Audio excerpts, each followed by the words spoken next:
My name is Stephen, Stephen Donnan Dalzell. I both in equal measure hate and love the fact that I have a double-barreled surname. It sounds so pretentious, but also I like that.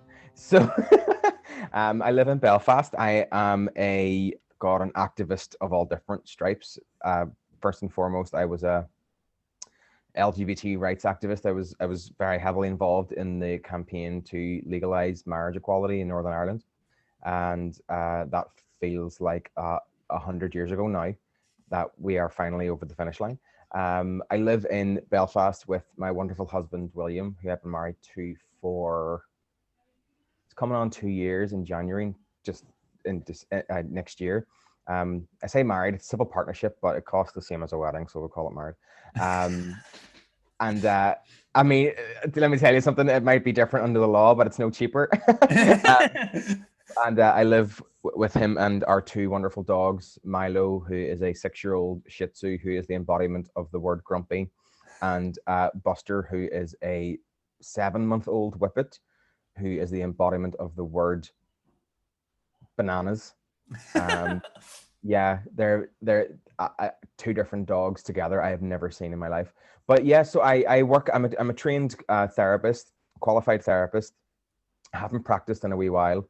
And I work for a homeless charity in like a temporary accommodation provider in Belfast. So yeah, and I'm also a writer and a podcaster as well. So yeah, that is me in a very small nutshell. What are the 3 things you value most in life? First and foremost, kindness. I think I have been on a bit of a journey of self-discovery the last couple of years, and I've come to the realization that no act of kindness is ever wasted, and I'm a big believer in that. Kindness is probably one of the big drivers for me. Dogs. It's crazy. The literal last 2 guests I've had on have both said cats. So oh really? Oh, I like cats as well. I'm not allowed to have any cats because we have 2 dogs, but if I had my way, this house would be filled with animals of all different types. So yeah, I very much value the company of my dogs and the love and support of my friends and family. Yeah, I don't think I would have been able to get to where I am and have the kind of life that I live without them. So yeah, most definitely. Tell me a memory that shaped you. Oh wow, okay. Oh God, I really should have prepared for this a bit better. Well, there's a reason why I don't give anyone the the questions, because that's true. I live for the moment of terror, the moment of holy fuck, what am I doing here? So basically, your podcast is sadism. It's sadism as a podcast. That's cool. I dig that. Yeah, I vibe with that. So a memory that shaped me, probably when I lost my grandfather. I was 16 when he passed away. He passed away from prostate cancer, and I think it was the first time that I had experienced grief, and not loss, because kids experience loss from all different types of ages, but grief because I understood what it was like to lose somebody very important to you, and I had a very adult understanding of it. I think whenever I was quite young, and I had to do a lot of growing up because my grandfather was like the patriarch of the family and the center of the family unit, and all of a sudden he was gone, and he was very close. I was very close to him. He was more or less my best friend, so I had to do an awful lot of growing up and having to become independent emotionally as well very quickly. I probably trace a lot of my wobbles back to that point, and it very much influenced my trajectory for the next few years at the very least. Yeah. Hey folks, just saying that I cut out a little bit here at the end just because of some audio issues. But as a result, there seems to be like a huge tonal shift between the first question and this next question. Yeah, just letting you know. What's your favorite color? Purple. Why? I don't know. It just kind of, it always bothered me whenever I was a kid that there was no purple Power Ranger. Oh yeah. because a purple Power Ranger would have been awesome. I mean, think about it. Yeah. And I'm a person who's also non-binary. I identify as non-binary, and maybe it's something to do with pink and blue being combined. I don't know. Tell me in as much detail as you can about something you knew of which once existed and now does not. My hair. No, no. That's a great answer. I'm adamant to my husband that I am bald by choice because I shave it, but I think it's more a case of I'm jumping before I'm pushed. Dial-up internet. Dial-up internet was the nexus around which my formative years orbited. I'm 32 years old, so I'm old enough to remember that when somebody was using the landline in the house, if you were on the internet, it disconnected you from the internet.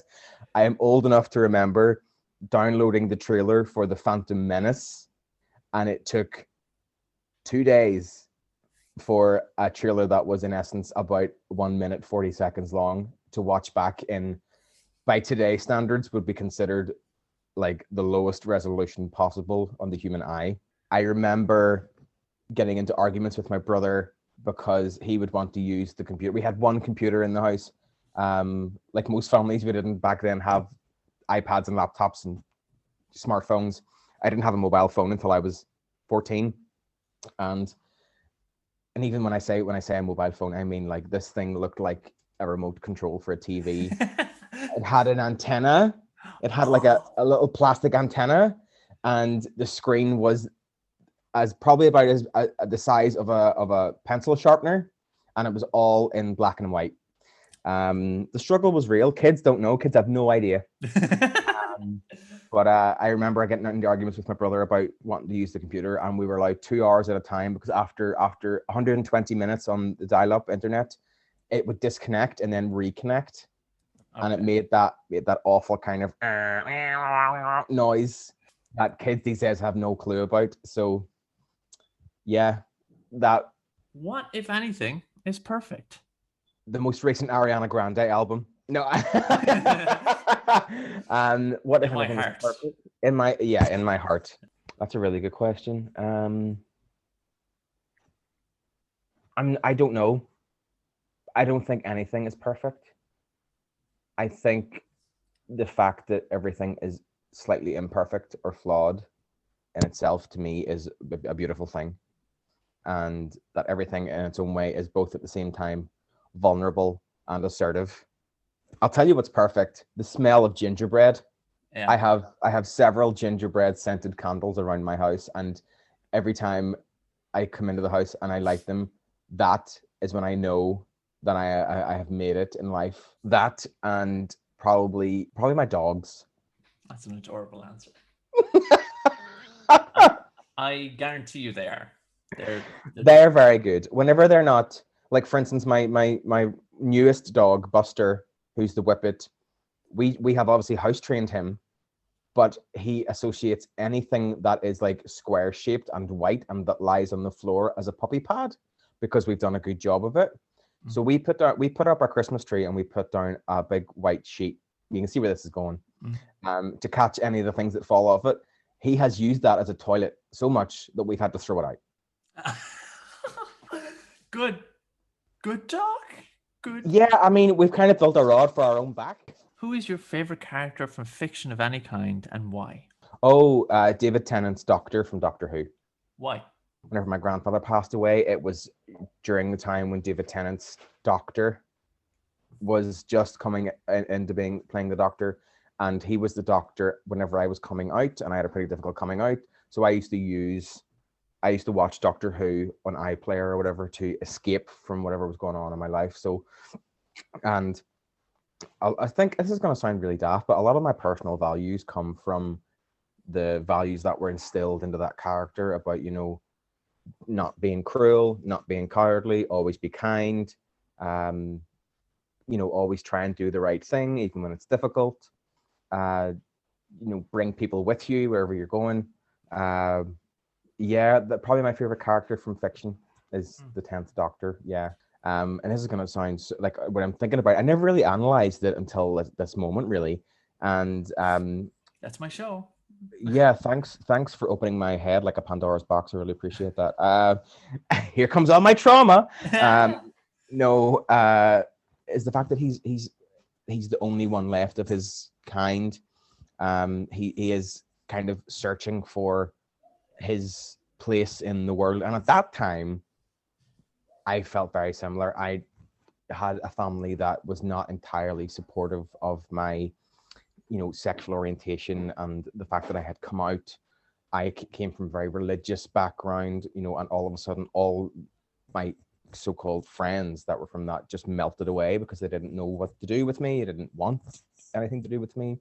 So I felt very alone, and there was very few things that I looked forward to, but watching that every week gave me something to look forward to. And because, he was brave, he was kind, he was courageous, he was, very troubled. He'd had a lot of grief and loss in his life, but yet he still tried to do the right thing. I kind of identified with that and tried to emulate that in my own life. Yeah, and another character I really identify with is the character of Eddie from the Dark Tower series that Stephen King wrote. Eddie Dean from the Dark Tower series, because he starts off as somebody who is very much, he's got no plan in life. He's got no, for somebody who from the outside looking in at him, he's somebody who is an addict. He has no real purpose. He doesn't know what he wants to be or who he wants to be. He's no regard for himself. And then suddenly, through the actions of the universe, he's suddenly put into this position where he is, in fact, responsible for saving the universe along with 3 other people. And his position becomes that of somebody who has to be brave, has to be a leader, has to be courageous, has to be a killer as well, and as well as a savior. And I really like how Stephen King wrote the character from being somebody who, throughout all of that, still didn't think that they deserved to be in that position. And there was a kind of humility and humanity and grounding to that character that, yes, I might be in charge of saving the world, but I don't fucking want to be here. And I really clicked. I really liked that dynamic, and I thought that I've never seen a hero character written like that before. I've read characters that are heroes that are anti-heroes or who are reluctant heroes, but this guy really did not want to be there, and yet he knew that there was a higher purpose for him and a higher power that he had to stick it out to the end. What fascinates you? I've always been fascinated by the space, planets, what we can see but we can't actually touch in the sky. I think it blows my mind every time I think about how small we are in the cosmic scale of things. God, you'd think I'd had some weed before we started talking. Like, I'm really not. I'm sober. But people talk about this shit all the time on my show. This is good. This is what the show is about. Like, good. Is that your phone beeping or is that my phone beeping? I think that's your phone. Okay, so you have no idea in this past week just how many things. This microphone, I don't know if you can see it. It's wrapped up because if it moves, it will fall. Yeah. I was supposed to get a new mic today. It was delayed. Last time I just didn't have any audio, so I have to dub over what I think I said. Oh God. Yeah. So 1 second, I'm gonna throw. You're all right, no problem. Okay. Yeah. People talk about this stuff all the time on my show. Like, if you do go back and listen to other episodes, you'll see like one of the answers for what are the 3 things you value most was the beauty and majesty of the natural world. I should have said that. That sounds much better than dogs. Cats. No, do you know the most common answer to that question? Food. My husband is a qualified and trained chef. He likes to cook and I like to eat. It's the most... It's the most functional codependent relationship in the world. But there's a photo, and I've just Googled it here because it was taken by the Voyager 1 space probe in 1990, and it's called the Pale Blue Dot, and it's a photo taken of Earth from 3.7 billion miles away from Earth, and I'll send it to you, or if you want to Google it yourself, but literally the Earth takes up a single pixel in this picture. And Carl Sagan, the author, he said something about it that just completely blew my mind. And I'm gonna see if I can find what he said. Oh wow! Look at that. And he said something about the fact that all of human history, every single person that has ever lived or ever died, every book that's ever been written, every song that's ever been sung or recorded happened on that single pale blue dot, and that we have to look after it because it's the only home that we have. And in the grand scheme of things, we are so infinitesimally tiny. Whereas we are a speck of dust in a sunbeam is how that photo encapsulates us. And it just fascinates me that we have all this. We have people who think that they're in charge of X, Y, and Z, that they are kings and queens, that they are presidents and they are emperors, and they have the largest stockpiles of nuclear weapons, and they have the biggest bank accounts in the world. They are nothing in the grand scheme of things. And I think it's a very humbling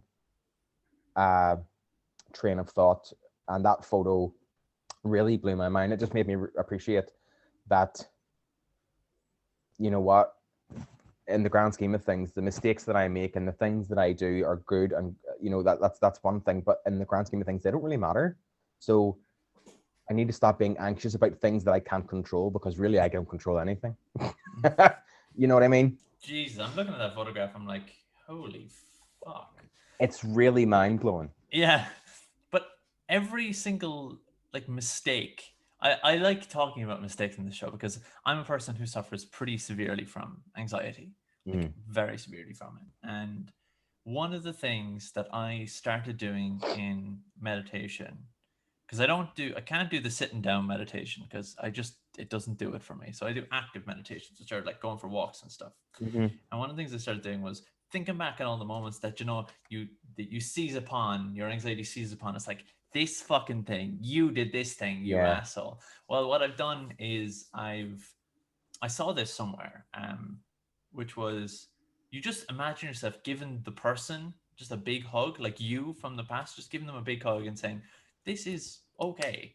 Like, you may feel like a shit right now, but your mistakes are nothing. People have done way worse, but even just to add a little layer on top of it, and even if you were just a total bastard, it doesn't mean anything. So just go into the universe and do what you like. And if you want to be the best person, you owe the person you were 6 or 7 minutes ago nothing. If you want to say, I want to be like the best piano player in the world right now, you can do that. None of the bullshit and anxiety and fears and even obligations, right, of the person that existed 6 months ago. And I'm not talking about external obligations like, care obligations. I'm talking more about internal obligations to yourself. Like, I have to get the best grade in this, or I have to work super hard so I can afford the car that I don't really want to impress the person I don't give a shit about. You can just say, no, I'm going to move to Chile and open a bar selling small margarita glasses filled with apple cider. If you could name a hot sauce, what would you call it and why? Oh, flaming homo. Why? 100 goddamn %. I remember whenever I remember having this 2 a.m. drunken idea with a friend of mine at a party, being like, I'm gonna open a gay themed steakhouse and I'm gonna call it Flamin'. That's really good. And I mean, I'm a vegetarian. So it never went anywhere, obviously, otherwise I would be very, very rich. or possibly laughed out of town. One of the two. But if I had a hot sauce, what would I name it? I think Flamin' Homo. And I think, definitely, and it would be filled with edible glitter as well.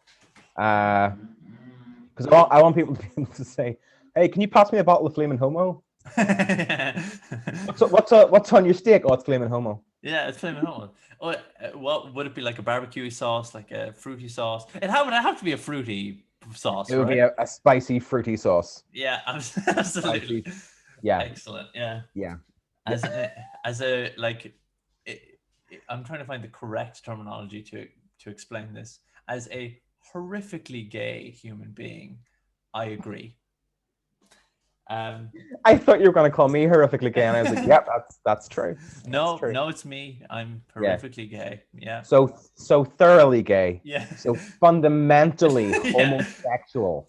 And it's mad because, like, if you go back to when I was like 16, and I thought I was like I was in denial about being a cis dude.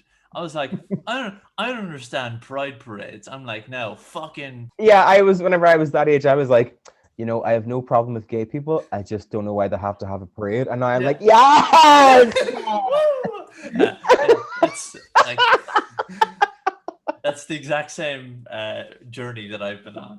Yeah, it's very liberating. Yeah, extremely. But when you realize that it's not your belief, that it's just like it's the belief of your dad, or like. Yeah, actually, I think my dad was more liberal than me with like that kind of stuff as well. But yeah, no, it's very liberating when you've gone from somebody who is actively condemning the pride parade to being the person who's dressed. And I kid you not, I had a marriage equality shirt on. My entire face was painted like a rainbow, and I went up to the then Taoiseach Leo Varadkar to shake his hand, and I scared the shit out of him because he turned around and I was just there, like looking like the queer Joker, like, hey. Anyway, sorry. Question 11. What is your most prized physical possession? You mean like on my body, or like? Do you mean like? Oh, you mean like? Oh, sorry. It was a weird response. Because I was gonna say I quite like my calf muscles. My most prized physical possession. I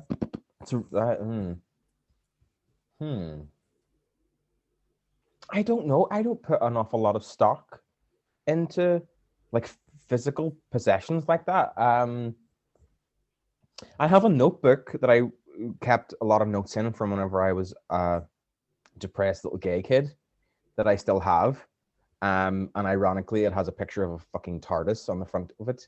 So sometimes I look through it and I get a little bit sad and angry at just how lonely I was, and I wish I could go back and tell myself, not to sound cliche, but it's going to get better, and you need to just tough it out, and the things that you'll go through are going to make you who you are, and people are going to like you. You might not like you, but people will start to like you. And but I don't know, in terms of prized possessions, I have a signed Captain Marvel poster that is signed by Brie Larson, which I think is pretty cool. How did you get it? Well, gather round, you children. No, I won it in a competition. I entered. It's another podcast, and I can't remember the name, but it's a couple of guys from Dublin that do like a podcast about movies, and they have a Twitter account as well, and they tweeted, a question like, what line is this movie from? And I think I just replied because I'd seen the tweet. I didn't realize it was a competition, and then I got a DM a week later saying, you've won a Captain Marvel signed poster and a Captain Marvel Air Force jacket and a Captain Marvel USB stick. Now, the Air Force jacket does not fit me. But is it cool? Oh, it's cool. It's Fuck very cool. Yeah. Yeah. Yeah. And having seen every single Marvel movie several times, having read the comics. Now, I read more DC than I do Marvel, but I'm insanely jealous, and also kudos.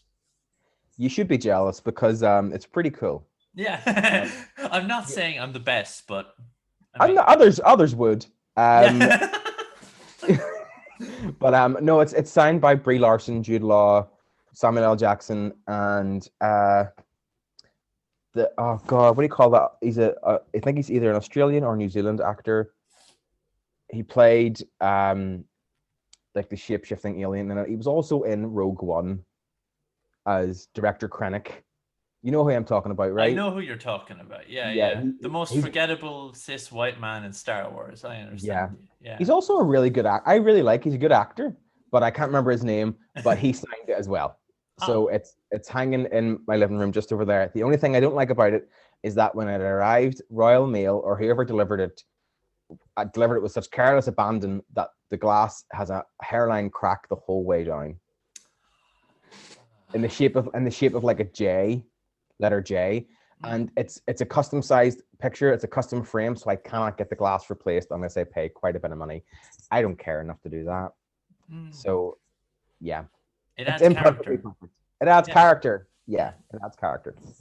It's funny that you mentioned the notebook thing because what I used to do is I used to have like notes, but I have dyspraxia, so it's difficult for me to write. But yes. I would just burn them. I'm like, oh really? Yeah. Yeah. And I kind of regret that now because I'm like, but I do think back on like a lot of times, and I'm like, there's a series which I'm watching at the minute called The Pacific. Have you ever seen The Pacific? Which is it's made by the people World War II one. Yeah, made by the people who made Band of Brothers. Except it's just the Pacific version of Band of Brothers. And in the first episode, one of the old men, because they have soldiers talking at the start of it, says sometimes in war all you have to do is pray and hold on. And I've been thinking about that a lot recently because I'm just watching the series. I'm like, how many times in my life have I had to just hunker down and get through it? And like, I don't know. I like that. Yeah, I actually like that. That might be one of my next tattoos. I hope you don't mind. I'm just going to steal that. Well, it's not from me. It's from some World War II veteran, which I have now stolen, and so you now get to steal it again. Yeah, we just we just get to keep recycling it, and eventually it'll be attributed to like Albert Einstein or someone. Pray and hold on. Sometimes in war you just gotta pray and hold on, and I just think that sums up a lot of my mental health journey before I developed any sort of emotional tools to handle it. So yeah, it's good. Question 12. What inspires you?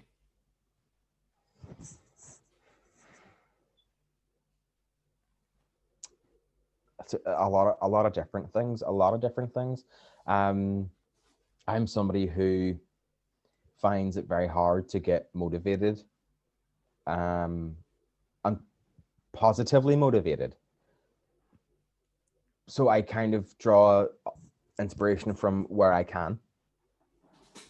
But I'll tell you this much for free. One of the things that has inspired me a lot recently is the trans and non-binary kids that go down to Corn Market in Belfast every Saturday and protest the homophobes and the transphobes that stand there with their megaphone and talk to them as if they're pieces of trash. I wish I had friends like that whenever I was coming out. And these kids are like 13 and 14. They're not like young adults. They're kids. And they are standing there facing down the oppression that is being foisted upon them. And they're doing face to face with those people. And I'm going to tell you a story. So the first time I ever encountered these young people, it was the day I got my nose pierced.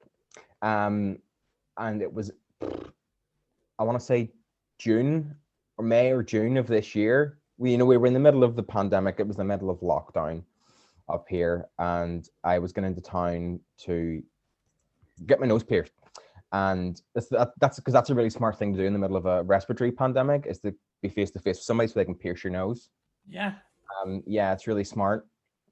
So I was walking through the town, and like I had my headphones in, and I could kind of hear this like commotion over the sound of the music that I was listening to. And I could see all these kids with like trans flags and placards saying things like, trans rights are human rights and that kind of stuff. And I was like, oh, that's pretty cool. I wonder what they're doing.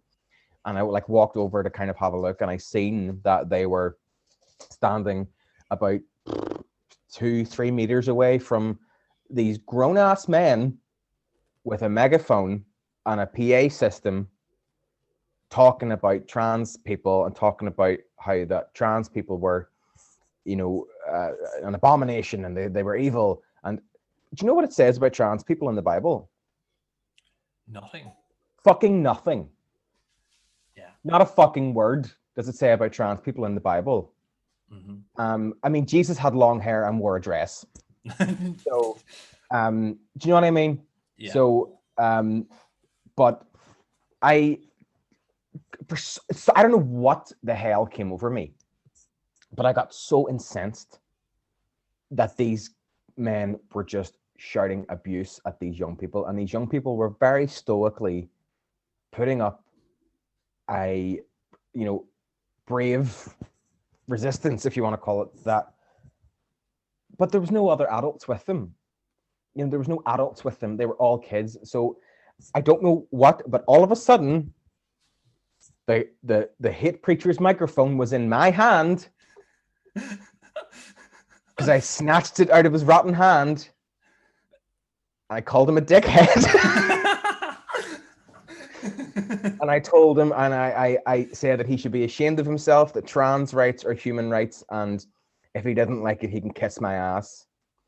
And then he snatched it back out of my hand, and there was like, people started like clapping, and the young people were very enthused, and everybody stood up and clapped. No, it was, I don't know why I did it, but I just wanted those kids to know that they weren't on their own. And my heart was beating in my chest like a goddamn machine gun, because I thought, I'm gonna get arrested here. I'm gonna get arrested. But those kids inspired me to take action, to stand up for them, and they do it every single week. And I have to say, I am continually inspired by trans young people. I'm inspired by young people in general, but these young people are a minority within a minority within a minority. And they're not saying, well, maybe we should hide who we are. They're going, you know what, fuck that. We're going to get our flags, and we're going to go down into the center of the city, and we're going to tell people who we are. And if they don't like it, we don't care. And I really wish that I had that strength and that bravery whenever I was that age. And I wish I'd had friends that were like that whenever I was as young as them, because maybe I wouldn't have wasted so much time in the closet, and maybe I wouldn't have wasted so much time hating myself for who I was and having to convince myself that I deserved love, because those kids are superheroes. And it inspires me whenever I see things on the internet about, TERFs and transphobes and gender critical activists and all those, the umbrella of dickheads that they fall under. I just think, do you know what? Yeah, I'm gonna do a bit of swearing today, and it's gonna be at these guys. I'm gonna get blocked by a few people today, but it's gonna be by these guys. If that person wants to get on like a twat, I'm gonna tell them they're being a twat. And if they want to debate me, well, they can kiss my ass, because it's not a debate. So it inspires me to continually stand up and say, no, actually, this isn't okay. It's not okay. And I don't care how much of an asshole I come across. You're not going to talk to these kids like this. You're not going to tell these kids they're not worthy of love, or they're not valid, or that they're being brainwashed. Because I tell you something, these kids very well know their own mind, and they know that you ain't shit. Mm-hmm. Mm-hmm. Did you ever have an epiphany? If so, what was it about?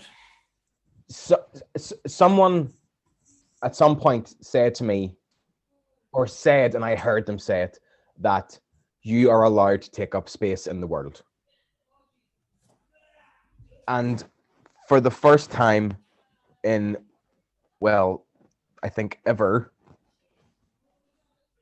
That actually, I'd never thought of that before. I'd never thought about that. I'd always been trying to justify why I should be here. I'd always been trying to validate myself and think, well, I should be here because X, Y, and Z. No, I deserve to take up space in the world because I am in the world. I should stop second guessing why I deserve to be happy. I should stop second guessing why I deserve to be loved. I should stop second guessing and doubting my ability to do the things I want to do. Because if I live my entire life like that, I'm going to get to the age of like 80 and be like, well, I fucked that up. And it gave me a lot of that gave me a lot of strength, a lot of confidence to be able to say, yeah, I'm queer. I'm also a person that would be considered overweight or fat. That used to bother me a lot. That I was overweight or fat, but now it doesn't. And because, well, this is who I am, and you I'm look allowed. good. I know, right? Like, yeah. Thank you. And it's not something I have to apologize for because nobody is asking me to. And nobody's who the hell do I think is asking me to justify why I deserve to take up space in the world except me? And I thought that if someone was to come up to me and say, Stephen, I don't think you deserve to be in the world, I would go, oh, do you know what? Fuck you. So why don't I just well, who asked you anything? I'm looking out the window for who the fuck asked you, and I can't find him.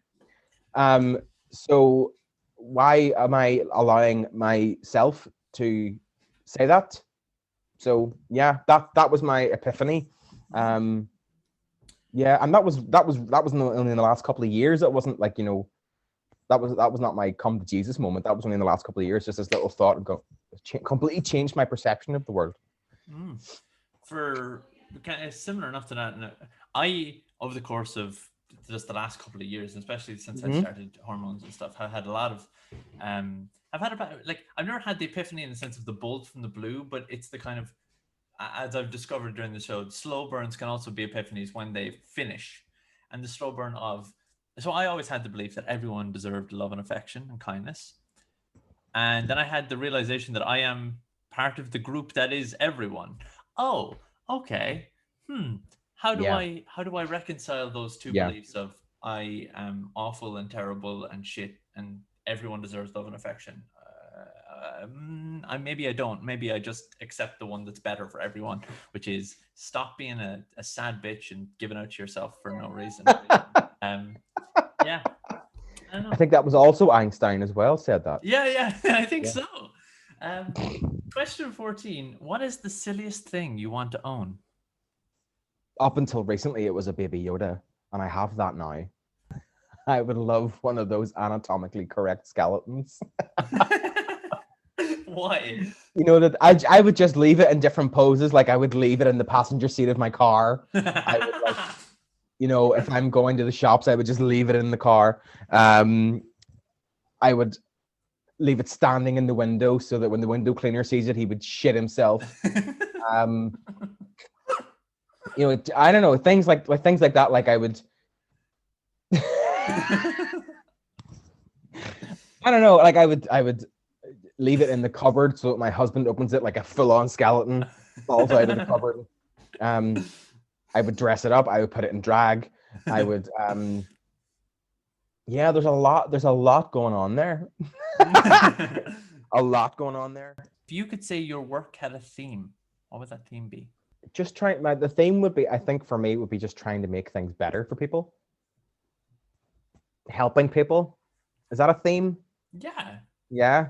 Yeah, I mean, one of the answers I've had is easing human suffering. So yeah. Yeah. Although that sounds very Harold Shipman, where they're just killing people. yeah, it does actually. Yeah. Like it's a mercy what I'm doing really. But God, I'm such a I don't know why you're able to plumb the depths of my depravity so easily, but you're very good at it. Thanks. You're welcome. But yeah, that's kind of what drives me a lot, is fighting injustice and speaking up for people that don't have a voice and amplifying those that do.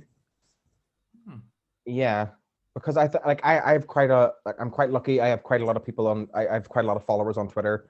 I have a platform, and I'm relatively well respected in the LGBT community here in Belfast. And although it depends who you ask, like don't ask my exes, 'cause they don't think I'm well respected. You just gotta cut them off. You just gotta cut them off and then fire them. Pretend they've been fired into the sun. You just have to. I have catapulted several of them into the sea. Okay, this is good. Yeah. Yes, you've sent them back to where they came from. The tepid the sea monsters. Yeah. The murky depths. And if there's one thing I've learned through my exes is that men ain't shit. Yeah, the dick make you dumb. Is I can't comment on that. But next question. Next question. Just trying to be kind. I mean, that's something that kind of drives me overall, is that if it's not kind, then don't do it.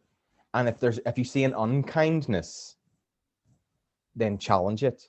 I mean, I've seen people just this evening on Twitter say, "Oh, so-called mental health activists having a go at people who don't agree with gender ideology." No, those people are being unkind for no goddamn reason.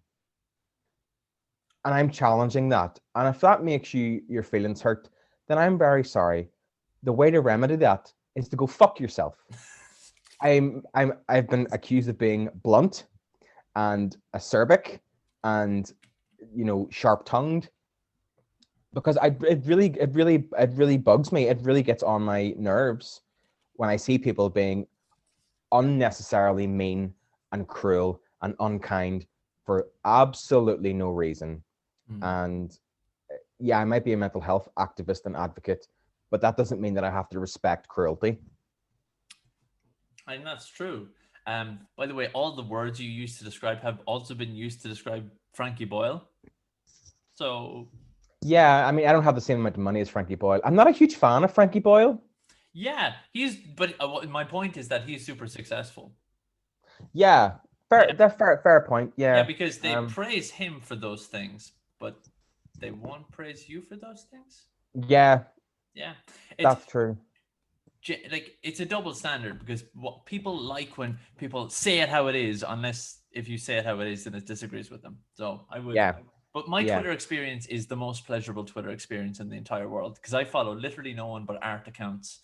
Like my timeline, that sounds like bliss.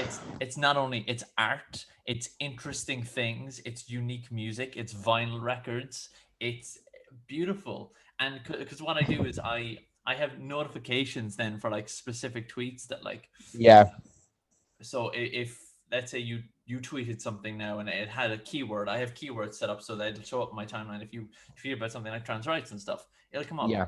But other than that, it's just bliss. It's just so nice. I get that sounds so good. I mean, there's me quote tweeting Priti Patel. Why? Just don't. You know what I mean? It's not like I know. That's like I could do one of my next epiphanies should be, don't feed the trolls. Yeah. That's something I've realized as well, is that I don't have to engage in the mudslinging all the time. Yeah. Sometimes there's a value in not getting involved, but when it comes to things like that, like trans rights particularly, because most people are just straight up fucking wrong. And the way I've yeah the thing is, right, the way I engage with like activism and stuff like that is my quote unquote brand, like this show isn't based on like activism. I wouldn't make a great activist, but what I am doing is I'm platforming people who have voices that need to be heard, and very succinctly saying, like, if you support people like Joe Rogan, go fuck yourself. If you support people like J.K. Rowling, go fuck yourself.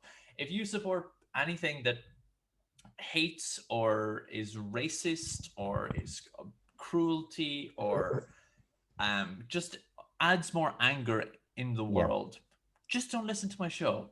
I don't tweet it very often, But every single time, if you listen to it, it's me consistently saying, just if you're anyway bigoted, I don't want you to quote Amir Blumenfeld, I don't want you to draw any happiness from my work.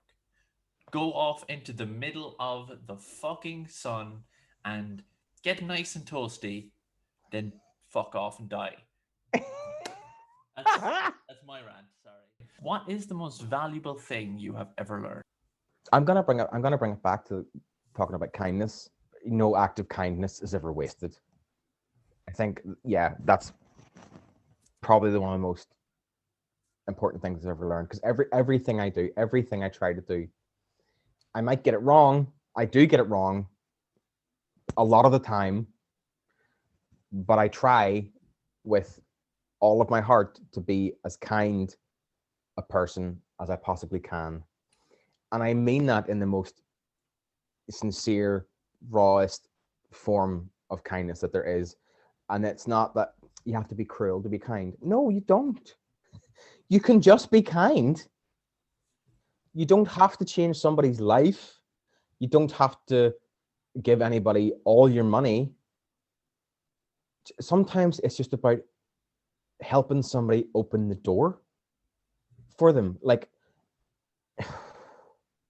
again, I'm talking about like the trans community or ethnic minorities. There's a lot of people who get butt hurt about trans people and ethnic minorities and what have you, trying to advocate for themselves and access human rights that they have that they're being denied. And those people are mostly cisgender white people. Okay, that's not all of them, but in my experience, the majority of them. And I don't understand. I can't understand when people talk about things and they talk shit about people online, like making fun of fat people, having a go at women. You know, in the last couple of days, Meghan Markle, you know, had that story about the fact that she suffered a miscarriage. And I seen some horrible stuff on the internet about that. And I just wonder, it takes so much more effort to frown than smile.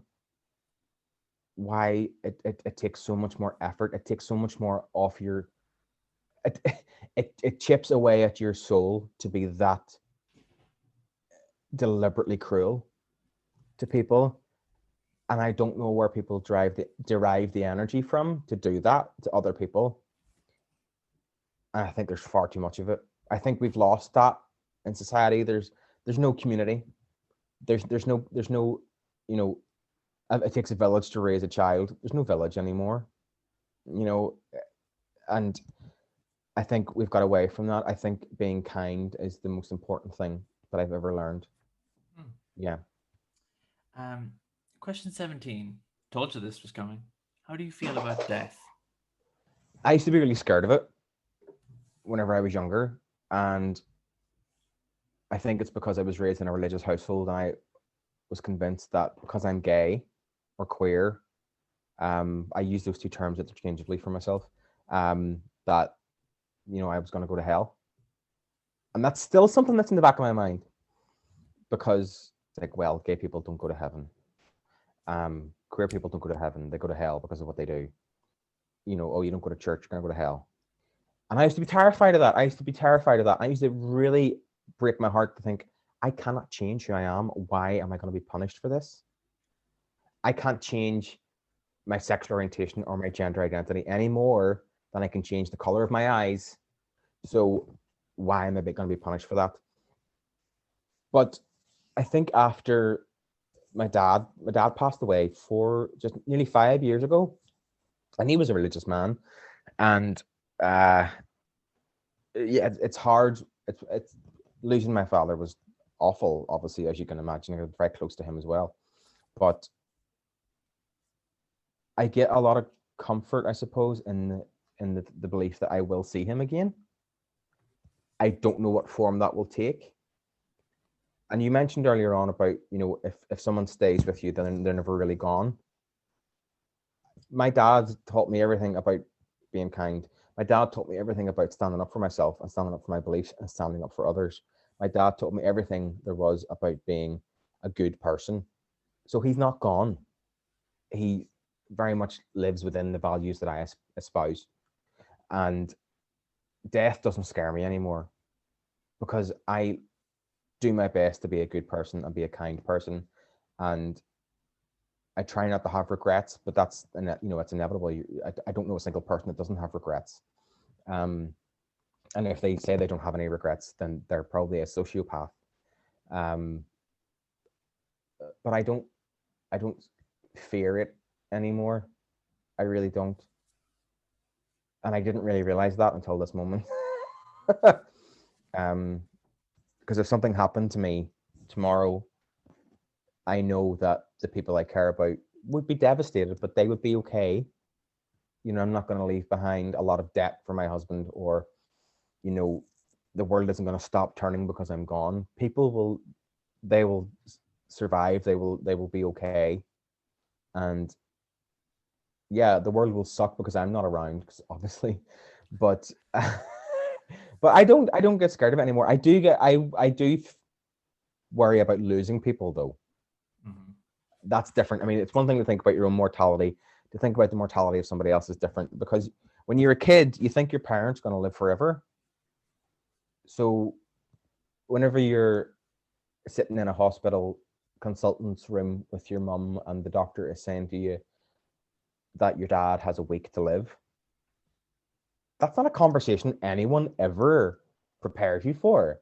Mm-hmm. And I don't know if anybody ever could prepare you for that conversation. Yeah, like if you look at like kids' books, right? They can't have D for devastating conversation and then that picture next to it. You can't do that. If you ruin the innocence of children too early, like that has knock-on effects. Oh, absolutely. Yeah. So absolutely. But there has to be, I suppose, a better way than never telling anything. I think that's why people get like dogs, because it's like, oh well, Bobby's going to sleep now. Yeah. But we need a better way, and I'm sorry that happened to you. Oh no, it's. I mean, my dad. He when he passed, he was asleep and he wasn't in pain, and he had his family around him. And as regards ways to exit this plane of existence, there's worse ways to go. Mm-hmm. He was very ill for a long time. He had Parkinson's disease. All of my childhood, he was diagnosed when he was 42, 43. He was very young. And throughout my whole childhood, that's all I knew was my dad was ill. And then he developed an infection that turned into pneumonia, that turned into sepsis, and he wasn't able to survive that. But it taught me a lot about the value of things and the value of what we do with our time while we're here. Because, like, my dad never let his illness ever stop him from being a good dad, like ever. It never stopped him from being a good husband or a good brother or a good son or a good son-in-law or a good person. Never. He never, ever let us see it bother him. I know it did. It had to. But he never let it get in the way of his love for me and my brother and my mum, ever. And my dad had a very good life, and he would say that himself. So, but when we had to lose him, it was hard. It was horrible, and I worry about my mum. I worry about my brother, and I wonder if I had done X, Y, and Z, would things have been different? But hindsight is 20/20, and it's also pointless because it is what it is. And the one thing I regret about my dad passing away is I didn't meet William until after my dad passed, and the fact that William and my dad never got to meet each other, because I think they would have really liked each other. They have the same kind of temperament, and they both think I'm a pain in the ass. And I'm very lucky that my family are very appreciative of William. They love him too. They're very good with him as well, and they never make him feel like he's not part of the family, and vice versa. So yeah, I think death is a very acute. It's very good at humbling people, and for me especially, it made me realize what was really important. What makes you smile? Seeing transphobes get suspended on Twitter. think is a big one. No, a lot of different things. Seeing people that I love do well, seeing people being happy, people achieving what they want to achieve, people. It's a hard question to answer because I'm someone who suffers with mental health issues a lot of the time. I have something called emotional dysregulation disorder. So I find it difficult to regulate my emotions. That's basically it is. It is what it says on the tin. So I do find it hard sometimes whenever I'm in a depressive spiral to find things to smile about, but I try. You know, and that could be things like spending time with my dog, or spending time with my husband, video chatting with my mom,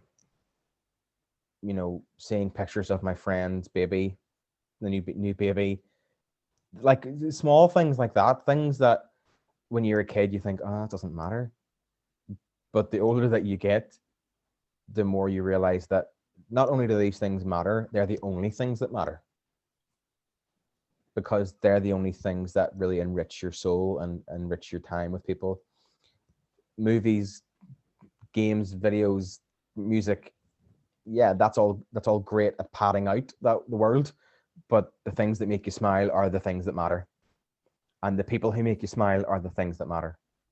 And there is a quote that I really like using all the time, and when people who are worried about people talking about them or people being disappointed in them, and that's that the people that mind don't matter, the people that matter don't mind. And I always think of that, and that makes me smile as well, because I realize that the people who love me will always have my back, and that makes me smile. So I hope that's an answer to your question without being too off the wall. No, perfect. Question 19. What is beautiful? Starry Night by Vincent Van Gogh. If that's the right title of the painting, it's one of my favorite pieces of work. Yeah. And I think it's beautiful in the sense that there was somebody who, like, I don't know if do you watch Doctor Who at all? I have watched. This is a weird thing about Doctor Who. I'm not I wouldn't consider myself a Doctor Who fan, but through science fiction osmosis, I have consumed a quite ridiculous amount of Doctor Who. Watched lots of episodes, several Doctors. Yeah. So there's an episode probably about 10 years old now, and it's Matt Smith's Doctor. It's called Vincent and the Doctor, or The Doctor and Vincent.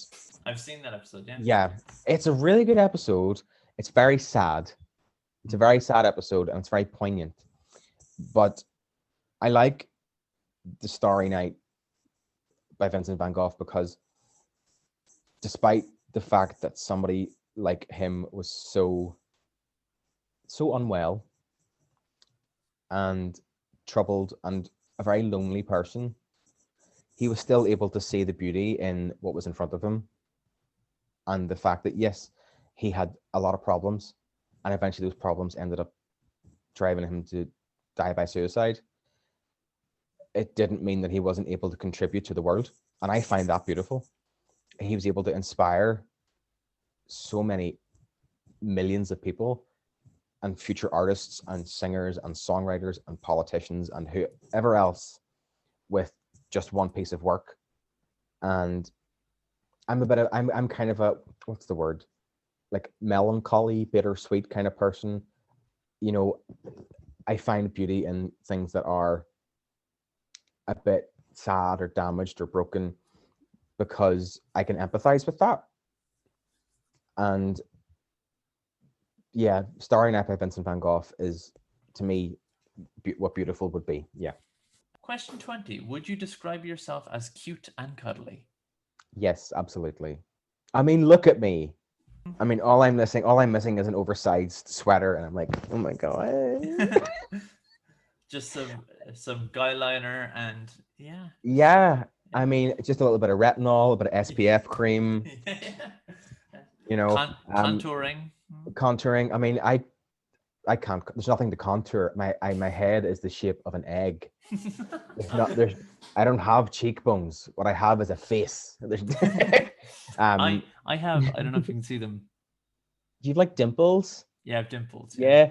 Yeah. I don't have dimples.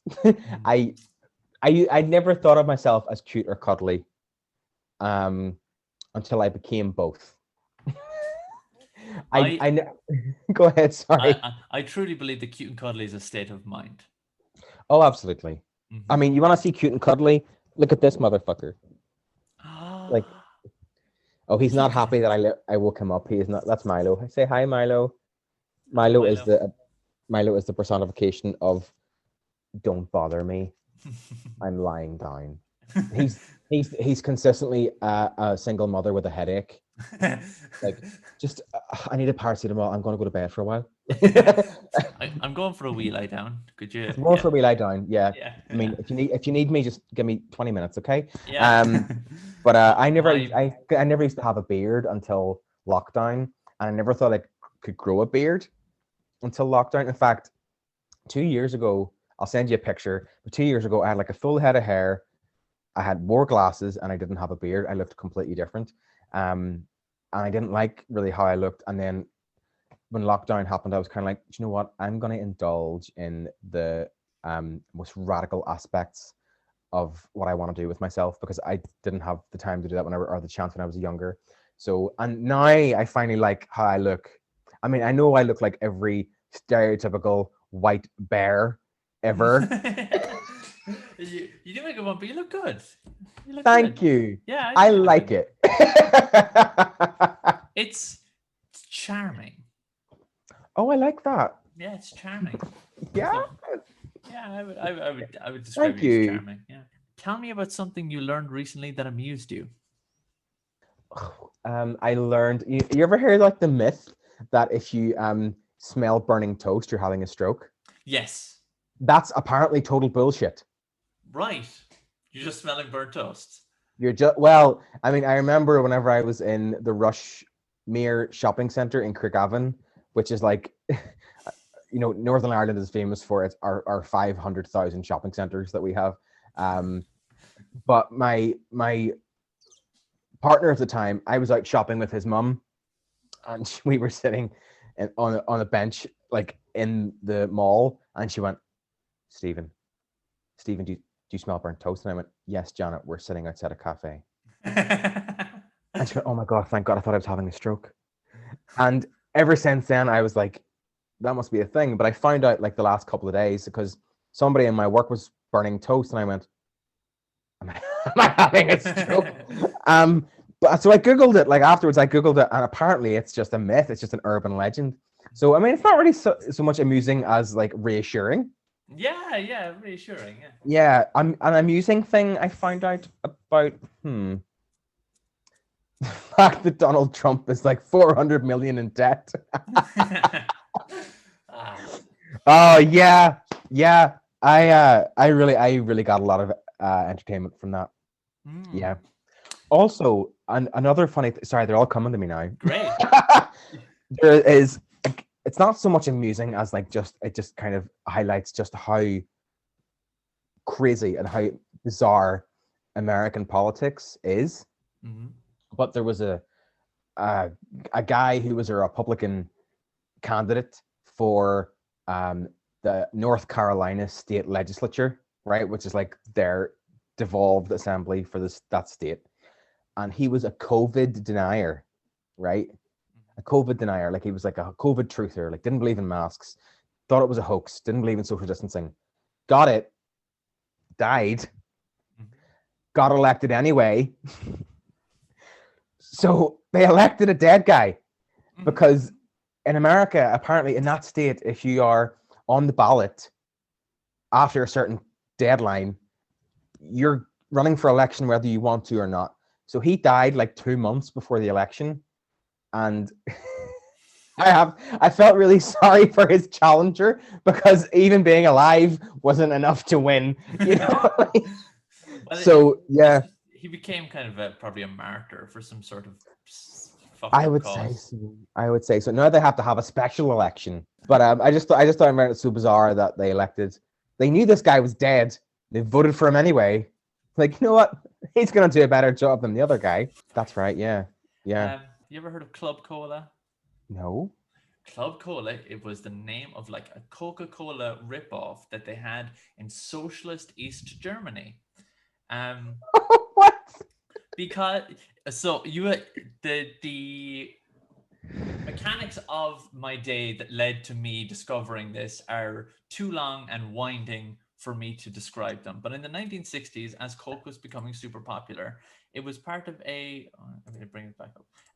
It was part of a campaign to say, hey, look, in the East, we have all the stuff that the West has with communism. And so they had Club Cola. And Club Cola was most amusing about it. It went out of business. But in 2012, a German company, a capitalist German company, bought it and started advertising it as Club Cola again. Capitalism. Yeah. Is there anything you can't do? You can bring a 1970s Club Cola brand back from the dead. That amused the shit out of me. Yeah. Yeah. I like that. Yeah. I like that. I'm big into like Eastern European aesthetics from like the Cold War. Like I've been to Poland, I've been to Czech Republic and stuff, and like I love going to those old museums where they have like, this is what a car looked like, this is what a traffic light looked like, and they're so communist. You know what I mean? Like, do you have an Etsy account? I do not. No. Okay, if you have. I do. Yeah. That's nonsense. I do. Yeah. Go on to Etsy and type in Soviet pins. You can get a bag of 25 Soviet pins for about $5. I am way ahead of you. Oh, right. I've got a bag of I bought a load of Soviet and Eastern Bloc like stamps and put them on a big frame. Oh, fuck yeah. And yeah. Yeah. Cool. Yeah. But yeah, no, I love all that kind of stuff. I mean, don't get me wrong, I'm not a fan of the Soviet Union. Yeah. I did like their aesthetic. Yeah. They had a great look, you know? They had a great, it was Luke. Yeah. They just did it well. They did the fashion right. They did the human rights very badly. Well. Question 22. Where do you feel safest? Right here on this sofa. Like, this living room is my like little getaway. I've got a big comfy sofa. It's covered in soft furnishings like blankets. I've got my gingerbread candles. I've got my like lights and stuff, and I've got my TV. This is definitely here. Like, this is where I can just switch off here. Yeah. Question 23.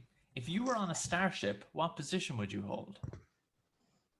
I'm absolutely a main character. I'd be the captain without a goddamn doubt. If not, probably like the hologram therapist. Yeah, I mean. Question 24. Do you think there is more good than bad in the world? Yeah.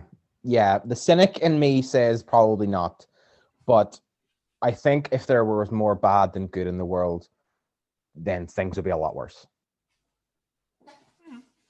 Things would be a lot worse. I think there's enough people doing good things that at the very least it holds the world together. You know, we came to a couple of points in human history where we had the means and also the risks were so high that we were basically living in a powder keg, and that if the wrong person had been at the controls, it was game over. Like the Cuban Missile Crisis, World War II, the end of the Cold War, 9/11. You know, those are all tipping points in human history. I think in the last 100 years that if the wrong people had been at the helm, yes, things were bad, but I think it would have been a lot worse.